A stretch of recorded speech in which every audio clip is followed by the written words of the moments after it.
매일 아침 따스한 햇살이 창문을 통해 스며들며 새로운 하루의 시작을 알릴 때 여러분은 문득 이런 생각을 해보신 적이 있습니까? 하나이의 부모로서 마주할 수 있는 가장 끔찍한 악몽은 과연 무엇일까요? 어쩌면 그것은 눈에 보이는 상실 그 자체가 아닐지도 모릅니다. 어떠한 설명도 단 하나의 흔적도 없이 아이가 세상에서 증발해 버리는 것. 삶의 끝까지 영혼을 갉아먹는 끝없는 공백과 내 아이는 어디로 사라졌는가? 라는 고통스러운 질문만이 남는 것. 바로 그것이 아닐까요? 이제 저와 함께 시간을 거슬러 강원도의 완만한 산비탈 아래 고즈넉하게 자리 잡은 평화로워만 보였던 한 시골 마을로 가보겠습니다. 강원도 횡성군에 위치한 소량기 마을. 이곳의 삶은 마치 잔잔한 강물처럼 유유히 흘러갔습니다. 대한민국 어느 시골 마을과 다를 바 없는 평범하고 목가적인 풍경이었습니다. 밭일과 농사로 하루하루 고단하게 살아가는 소량기 마을의 부모들은 자신들이 태어나고 자란 이 땅이야말로 사랑하는 자녀들을 위한 가장 안전한 울타리이며 가장 따뜻한 품이라고 굳게 믿었습니다. 그들은 근근한 이웃사촌의 정을 믿었고 사람이라면 누구나 마음속에 선량함을 품고 있다고 믿었습니다. 하지만 예고 없이 찾아온 악몽처럼 그 견고해 보였던 평화에 서서히 균열이 가기 시작했습니다. 그리고 마침내 산산조각이 나고 말았습니다. 아직 채 피어나지 못한 작은 꽃봉오리 같은 아이들이 한 명, 또 한 명씩 소리 없이 사라지기 시작했습니다. 그 누구도 들을 수 없었던 공포에 찬 비명도, 마을 사람들의 눈에 띈 낯선 이의 그림자도 없었습니다. 돈을 요구하는 협박 전화나 어떠한 요구 사항도 전달되지 않았습니다. 오직 숨막히는 침묵만이 존재했습니다. 모든 이의 숨통을 옥죄고 집집마다 보이지 않는 공포의 씨앗을 뿌리는 무겁고 섬뜩한 침묵만이 마을을 감돌았습니다. 단서라고 할 만한 것은 거의 제로에 가까웠습니다. 간밤에 추적추적 내린 비로 축축해진 흙길 위에 희미하게 남은 몇 개의 발자국은 이내 아이를 찾아 헤매는 사람들의 절망에 찬 발걸음에 의해 무참히 지워졌습니다. 길가 잡목숲에 마치 누군가 고의로 급하게 던져놓은 듯한 끈이 거의 다 달아빠진 낡은 천 가방 하나. 그것은 마치 침묵의 도전장이자 뇌리에 깊이 박히는 섬뜩한 물음표와도 같았습니다. 첫 번째 사라진 아이는 서연이. 동그랗고 커다란 눈과 부드러운 단발머리를 한 7살 여자아이였습니다. 그날 아침 서연이는 엄마에게 집 뒤편 들판에 가서 자기가 가장 좋아하는 들꽃을 꺾어오겠다고 허락을 받았습니다. 서연이의 엄마 김지영 씨는 서연아, 해지기 전에 얼른 꺾어서 밥 먹으러 들어와야 한다. 라고 다정하게 당부했습니다. 그녀는 그것이 딸의 미소와 네, 엄마. 라고 작게 대답하는 목소리를 듣는 마지막 순간이 될 줄은 꿈에도 몰랐습니다. 점심시간이 지나도 서연이가 돌아오지 않자 온 가족은 사색이 되어 아이를 찾아 나섰습니다. 그들은 풀밭 한가운데에 외롭게 놓인 서연이의 꽃바구니를 발견했습니다. 바구니 속 들꽃은 아직 생생한 빛을 잃지 않고 있었습니다. 그리고 거기서 멀지 않은 작은 개울가 근처에서 서연이의 분홍색 샌들 한 짝을 발견했습니다. 오직 한 짝만이 남아 있었고 남은 한 짝과 서연이는 흔적도 없이 허공으로 사라져 버렸습니다. 마을 사람들은 애써 공포를 억누르며 어색한 추측들을 내놓았습니다. 아직 어린아이가 노는데 정신이 팔려 근처 소나무 숲에서 길을 잃었을 수도 있다고, 혹은 개울가에서 미끄러져 물에 휩쓸려 갔을 수도 있다고. 그들은 서연이가 비록 몸에 상처를 입고 잔뜩 겁에 질렸을지언정 반드시 돌아올 것이라는 신락 같은 희망에 매달렸습니다. 하지만 하루 이틀 시간이 흐르면서 희망은 점점 사그라들었습니다. 그리고 두 번째 아이, 9살의 영리하고 민첩한 사내아이 민준이가 사라졌습니다.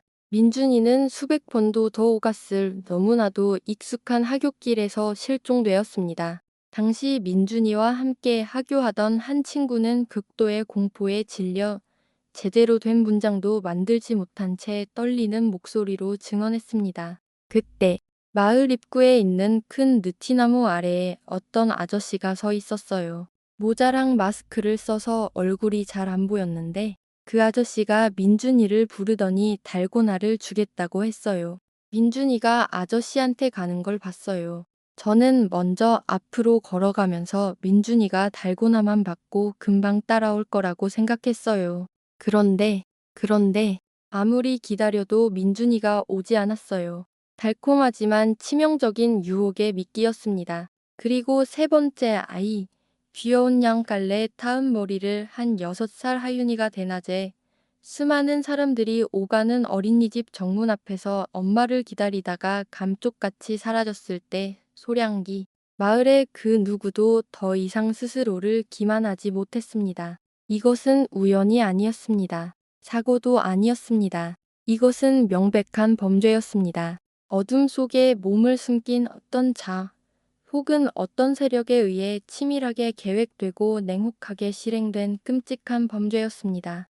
누군가가 그들을 지켜보고 있었습니다. 그들과 그들 자녀의 모든 몸짓, 모든 습관을 감시하고 있었습니다.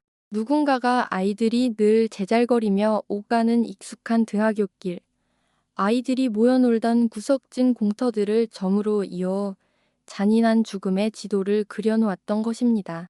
보이지 않는 사냥 시스템, 소름 끼치도록 고요한 침묵 속에서 모든 사람의 눈 바로 아래에서 작동해 온 거대한 범죄의 기계.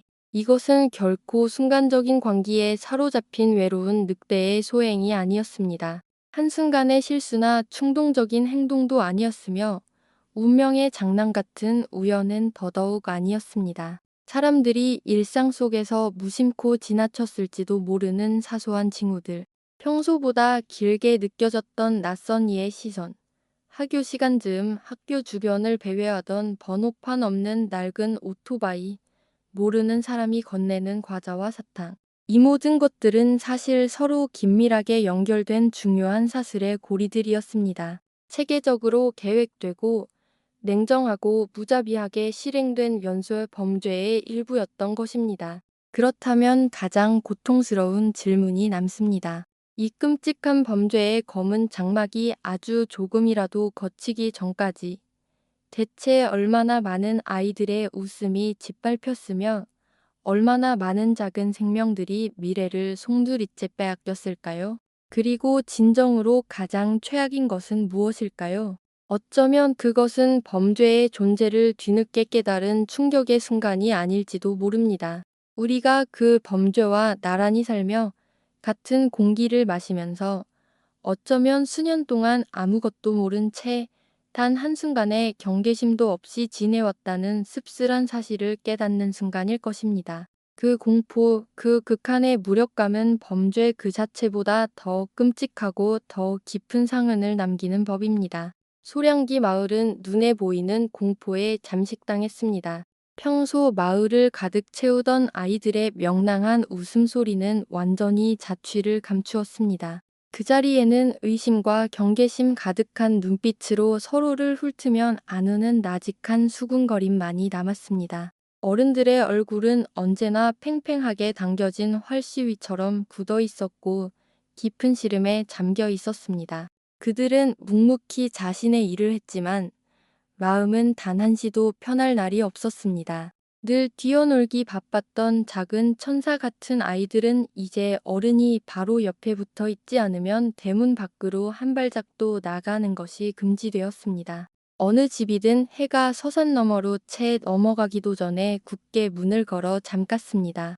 마을 회관의 낡은 스피커에서는 이장님의 다급한 목소리가 반복해서 흘러나왔습니다. 학부모님들께서는 절대 자녀를 혼자 등하교시키지 마시고 아이들끼리 멀리 놀러 가지 않도록 각별히 신경 써 주시기 바랍니다. 하지만 금지하면 할수록 사람들의 공포는 더욱 커져만 갔습니다. 그들은 자신이 무엇과 맞서고 있는지 알지 못했기 때문입니다. 보이지 않는 공포야말로 가장 무서운 법입니다. 그것은 영혼의 가장 깊숙한 곳까지 파고들어 용기와 이성을 갉아먹었습니다. 흉흉한 소문들이 군청의 공문보다 더 빠르게 전염병처럼 퍼져나갔습니다. 반은 현실이고 반은 괴담인 이야기들은 마을의 분위기를 더욱 무겁고 긴장되게 만들었습니다. 몇몇 집은 너무나 두려운 나머지 무당을 찾아가 구판을 벌이며 신령님께 자식을 보호해달라고 빌었고, 심약한 일부는 이 땅의 부정한 기운이 서렸다며 서둘러 아이들을 멀리 도시의 친척 집으로 피신시키기도 했습니다. 그러던 11월 말 보슬비가 내리던 쌀쌀한 오후였습니다. 마을 주민인 박철수 씨가 밭일을 마치고 늦게 귀가하던 중 작지만 매우 의심스러운 장면을 목격했습니다. 소량 초등학교 근처 빽빽한 수풀 뒤에 숨겨진 낡고 색이 바랜 녹색 오토바이 한 대. 번호판도 없었고 뒷바퀴에 흙 빠지는 기하게 위로 꺾여 있었습니다. 그 오토바이 위에는 검은색 점퍼에 모자를 푹 눌러 쓴 두 명의 남자가 타고 있었습니다. 박철수 씨는 그들이 아직 부모를 기다리면 올고 있던 몇몇 아이들이 있는 학교 정문 쪽을 두러지게 쳐다보는 것을 보았습니다. 인기척을 느낀 두 남자는 황급히 시동을 걸었고 오토바이는 검은 연기를 내뿜으며 깊은 조림지 쪽으로 난 샛길로 쏜살같이 사라졌습니다. 다음 날 아침, 어제 오후부터 마음속에 남아있던 불안감을 덜치지 못한 박철수 씨는 이장님에게 그 이야기를 털어놓았습니다. 바로 그때 2학년 2반 담임인 이 선생님 역시 창백한 얼굴로 달려와 보고할 것이 있다고 했습니다. 지혜는 아저씨가 웃고 있었지만 그 웃음이 너무 무서웠어요. 우리 마을 사람 같지 않았어요 라고 말했습니다. 다행히 바로 그때 마침 아이들을 데리러 온 학부모 한 무리가 이상한 낌새를 채고 큰 소리로 아이들을 불렀고 낯선 남자는 슬그머니 자리를 떴다고 합니다. 이 순간 더 이상 누구도 이것을 우연이나 악의적인 장난으로 여기지 않았습니다. 누구도 허무맹랑한 괴담을 믿지 않았습니다. 그들은 마주하고 싶지 않았던 적나라하고 끔찍한 진실과 직면해야만 했습니다. 한 명이 아닌 여러 명의 범인들이 의도적으로 자신들의 자녀들을 노리고 있다는 사실을 말입니다. 하지만 그들은 누구일까요? 어디서 왔을까요? 그리고 왜 이순진무구한 아이들을 목표로 삼는 것일까요? 그 누구도 이 질문에 답할 수 없었습니다. 그저 무거운 오후가 흘러갈 때마다 가족들의 저녁 식탁에서는 웃음소리 대신 숨막히는 침묵과 가슴을 쥐어짜는 한숨만이 오갔습니다. 아침마다 교실에 들어선 선생님들은 수업을 시작하기 전 가슴 아픈 일을 먼저 해야 했습니다. 바로 출석을 부르며 모든 아이들이 자리에 있는지 확인하는 것이었습니다. 그리고 마음속으로 간절히 기도했습니다. 오늘만은 이 병단에서 또 다른 이름이 사라지지 않기를. 이제 공포는 단순히 아이들이 실종되었다는 사실에만 머무르지 않았습니다. 공포는 무력하게 기다려야만 하는 그 시간 자체에 있었습니다. 다시는 엄마의 품에 안길 수 없게 될지도 모릅니다. 횡성에서 벌어진 연쇄 아동 실종 사건 소식은 마침내 강원도 경찰청 지휘부에까지 보고되었습니다. 사건의 특수한 심각성을 인지한 경찰은 즉시 특별수사본부를 꾸렸습니다. 수많은 강력 사건을 해결하며 잔뼈가 굵은 40대 중반의 다부진 체격과 날카롭고 강인한 눈빛을 지닌 강력계 팀장 이강혁 경정이 수사 지휘를 맡게 되었습니다. 그는 임무를 받으며 많은 말을 하지 않았습니다. 단지 사건과 관련된 아주 사소한 것이라도 좋으니 모든 기록과 자료를 빠짐없이 가져오라고만 지시했습니다. 그는 횡성경찰서 사무실에 틀어박혀 이틀 밤낮을 꼬박 세웠습니다. 수사 기록을 한 장 한 장 넘기고 별다른 정보를 주지 못하는 현장 사진들을 두러져라 쳐다보았습니다.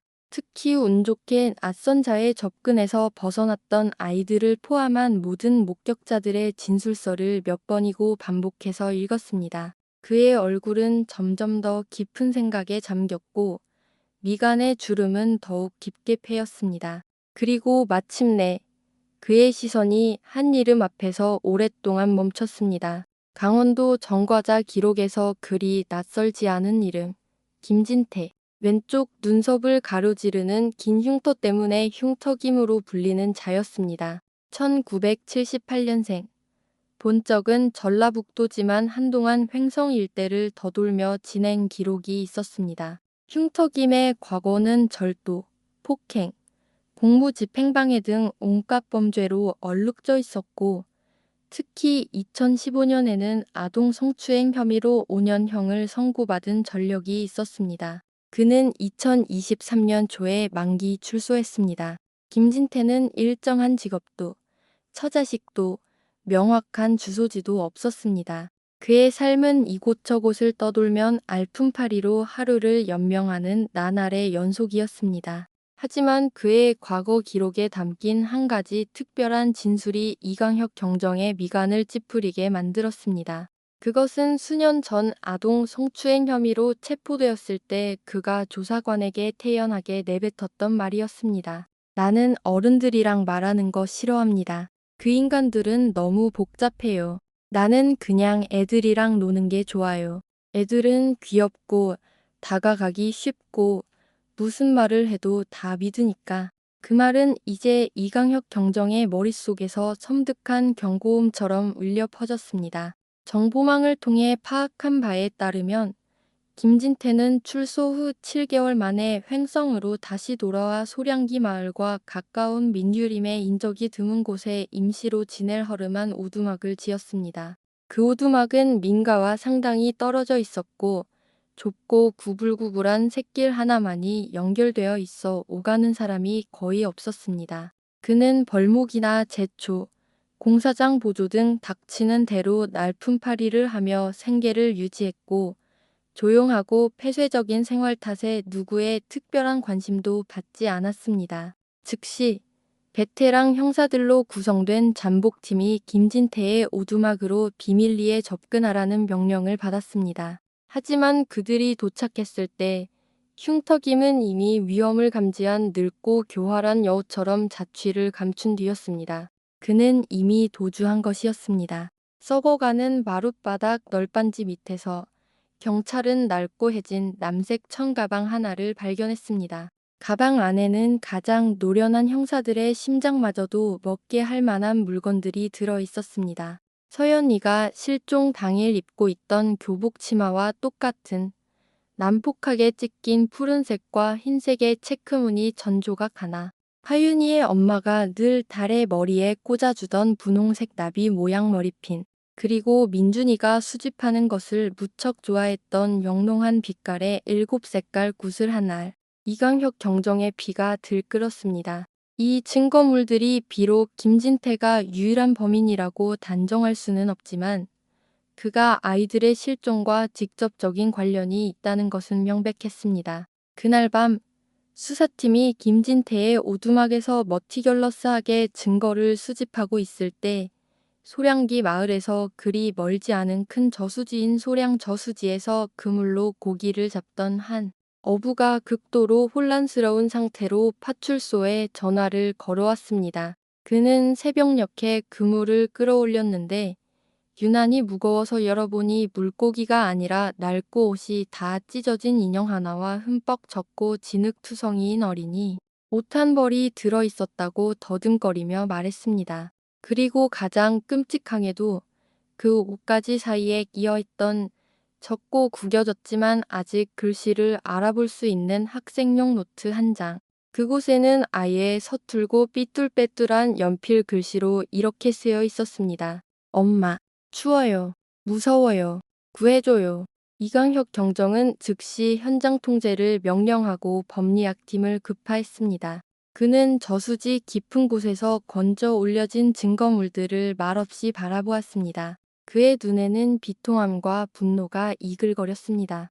이것은 명백한 도전이자 범인들의 잔인한 조롱이었습니다. 김진태의 오두막 현장에서 발견된 또 다른 중요한 단서는 축축한 땅 위에 찍힌 두 종류의 다른 발자국이었습니다. 하나는 김진태의 것으로 추정되는 큰 사이즈의 삼선 슬리퍼 자국이었지만 그 옆에는 그보다 조금 작은 밑창이 달아빠진 캔버스 운동화 자국이 함께 있었습니다. 그리고 두 발자국 모두 깊은 숲 쪽을 향하다가 사라졌습니다. 이것은 이강혁 경정의 가설, 즉 김진태에게 공범이 있다는 심증을 더욱 굳혀주었습니다.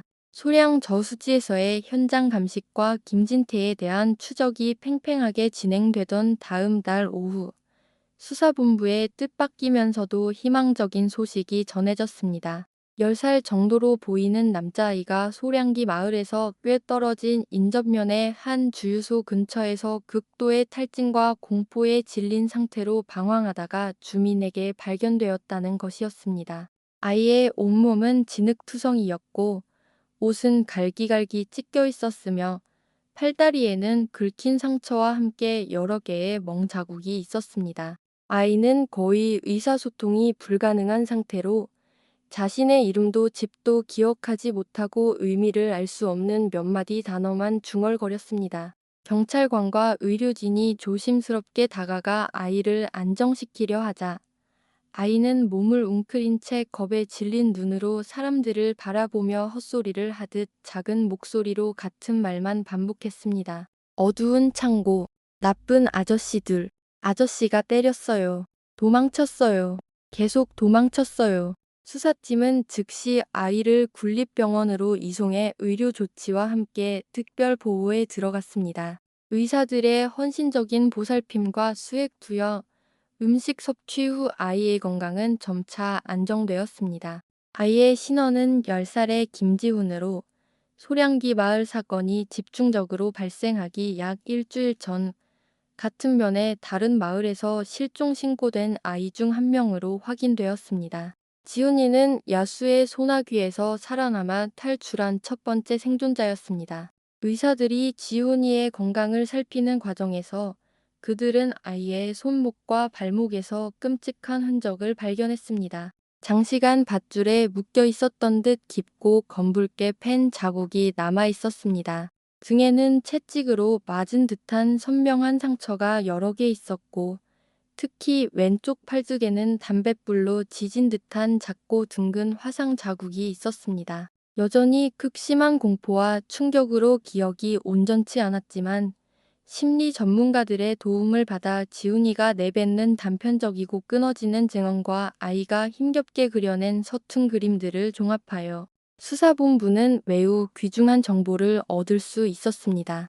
지훈이는 곰팡이와 기름 냄새가 진동하는 어둡고 축축한 낡은 창고에 갇혀 있었다고 말했습니다. 그곳에는 2명의 남자가 번갈아 가며 자신을 감시했습니다. 한 명은 키가 크고 눈썹에 흉터가 있었으며 담배를 자주 피우고 욕설을 일삼았다고 했습니다. 흉터김 김진태의 인상착리와 정확히 일치했습니다.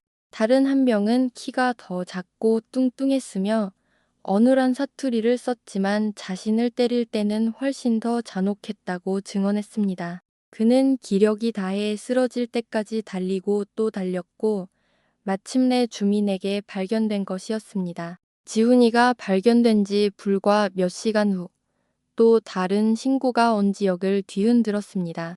지훈이가 발견된 곳에서 멀지 않은 인접군의 한 여산 입구에서 밭일을 하던 주민이 덤불 속에 버려진 짙은 파란색의 큰 여행 가방을 발견한 것입니다. 사람들이 두려워했던 것처럼 가방 안에 시신은 없었습니다. 하지만 그 안에 담긴 것들은 사람들을 몇 배는 더 소름 끼치게 만들었습니다. 그 수첩 안에는 수십 명의 아이들 이름과 함께 나이, 주소, 생활 습관 등이 빼곡히 적혀 있었고 피부가 하얗고 머리가 김, 순해서 속이기 쉬움, 주로 혼자 다님과 같은 병적인 메모가 덧붙여져 있었습니다. 그 수첩에는 서연이, 민준이, 허윤이, 그리고 지훈이의 이름도 있었습니다.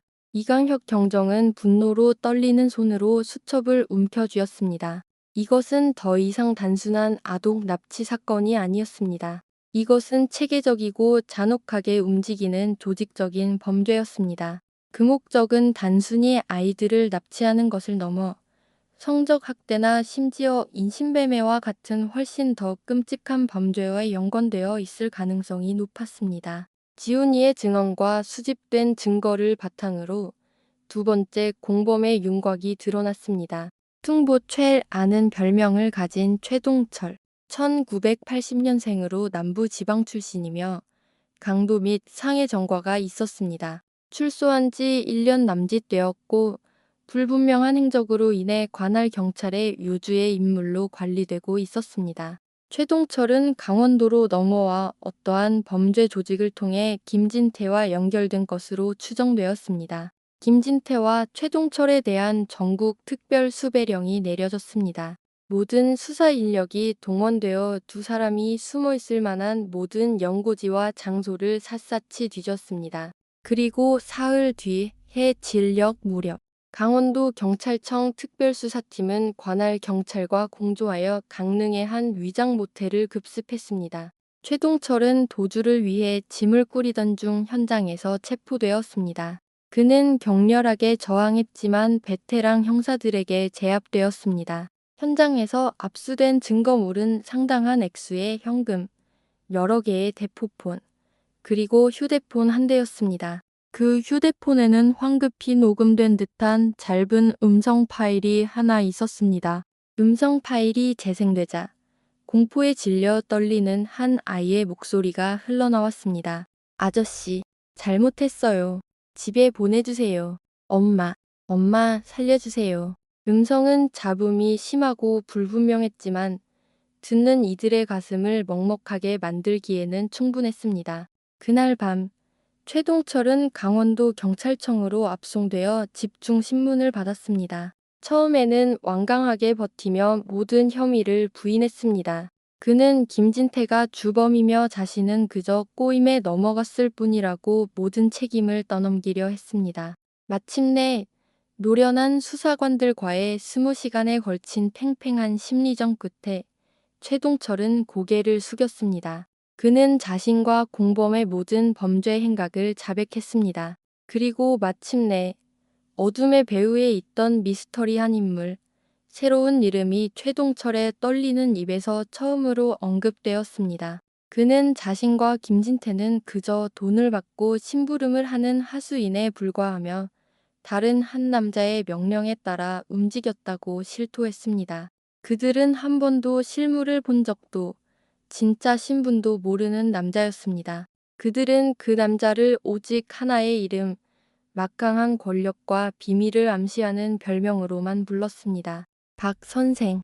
최의 진술에 따르면 박 선생이야말로 아이들을 주문한 장본인이었습니다. 그가 바로 이 모든 범죄 조직의 정점이자 두뇌였습니다. 그는 결코 직접 모습을 드러내지 않았고 모든 연락과 지시는 중간책을 통하거나 사전에 약속된 암호로 된 메시지를 통해 이루어졌습니다. 박 선생은 강원도에 있지 않았고 아마도 서울이나 다른 수도권 도시에 있을 것이라고 했습니다. 배달이 성공할 때마다 최와 김은 대포 통장을 통해 거액의 돈을 받거나 약속된 장소에 놓인 돈을 찾아가는 방식으로 대가를 받았습니다. 이강혁 경정과 그의 팀원들은 전쟁이 아직 끝나지 않았음을 직감했습니다. 며칠 후 충청북도 산간 지역의 폐가에 숨어있던 김진태마저 검거되었지만 그와 최동철을 붙잡은 것은 거대한 범죄 문어의 다리 두 개를 잘라낸 것에 불과했습니다. 그 머리인 박 선생은 여전히 어딘가에 숨어 치명적인 덫을 놓고 있을지도 몰랐습니다. 최의 진술에서 나온 얼마 안 되는 단서와 첨단 수사 기법을 총동원하여 수사본부는 박 선생으로 의심되는 용의자의 범위를 좁혔습니다. 그는 박성진, 1962년생, 경기도 출신이지만 오랫동안 서울에서 거주하며 활동해 온 인물이었습니다. 박성진의 과거 역시 깨끗하지 않았습니다. 그는 한때 특별한 환경의 아동들을 위한 사설복지시설의 시설장이었습니다. 하지만 2018년 아동 학대, 노동력 착취 및 부적절한 행위와 관련된 여러 의혹이 제기된 후 시설은 폐쇄되었고 그는 해임되었습니다. 그러나 당시 직접적인 증거 부족과 교묘한 은폐로 인해 그는 형사 처벌을 받지 않았습니다. 그 이후로 그는 대중의 관심에서 거의 사라져 은둔 생활을 해왔습니다. 경찰청 본청의 가장 정예 수사관과 분석가들로 구성된 특별팀이 서울경찰청과 공조하여 이 잔혹한 주모자의 가면을 벗기기 위해 비밀리에 움직였습니다. 며칠 밤낮의 끈질긴 추적과 잠복 끝에 마침내 12월 초의 어느 맑은 아침, 박성진은 서울 외곽의 한 폐가 같은 별장에서 체포되었습니다. 박성진의 거주지를 긴급 수색한 경찰은 수많은 중요 증거 자료를 발견하고 압수했습니다. 여기에는 여러 지역 수십 명의 아동에 대한 개인 정보가 상세히 기록된 장부, 추적 및 몰래카메라에 사용되는 장비, 그리고 막대한 양의 현금이 포함되어 있었습니다. 박성진, 김진태, 최동철은 그들이 저지른 천인공노할 범죄로 법의 심판대에 섰습니다. 세 명 모두 인간성을 상실한 그들의 행위에 상응하는 가장 엄중한 판결을 받았습니다. 주범 박성진과 김진태에게는 사형이, 공범 최동철에게는 무기징역이 선고되었습니다. 정의는 실현되었지만 그 어떤 판결도 피해자 가족들의 고통을 보상할 수는 없었습니다. 사랑하는 자녀를 잃은 부모들의 가슴에는 영원히 아물지 않을 상처가 남았습니다. 지훈이처럼 운 좋게 살아남은 아이들도 따뜻한 보살핌을 받겠지만 그 영혼에 새겨진 흉터는 아마 평생 완전히 치유되지 못할 것입니다. 그리고 이 가슴 아픈 이야기는 다시 한번 우리 모두에게 깊은 경종을 울립니다.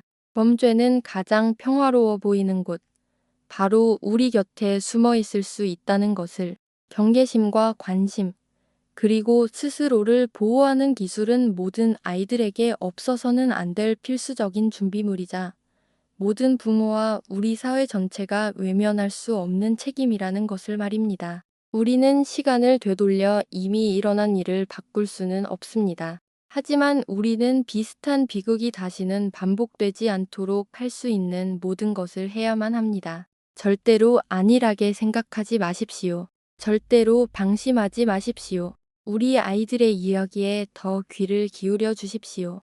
아이들에게 위험을 인지하고 필요할 때 도움을 요청하는 방법을 가르쳐 주십시오. 그리고 무엇보다 중요한 것은 우리 모두 함께 안전한 사회를 만들어 나가는 것입니다. 모든 아이들이 사랑과 보호 속에서 성장할 수 있는 사회, 그 어떤 아이의 웃음도 범죄의 검은 손에 의해 짓밟히지 않는 사회를 말입니다. 그런 끔찍한 일은 멀리서나 일어나는 일이지 우리 동네에서는 일어나지 않을 거야 라고 절대 말하지 마십시오. 바로 우리가 경계를 늦춘 그 순간, 또 다른 박 선생과 같은 악마가 어딘가에 숨어 기회를 엿보고 있을지도 모르기 때문입니다. 너무 늦기 전에 우리 아이들을 지켜주십시오.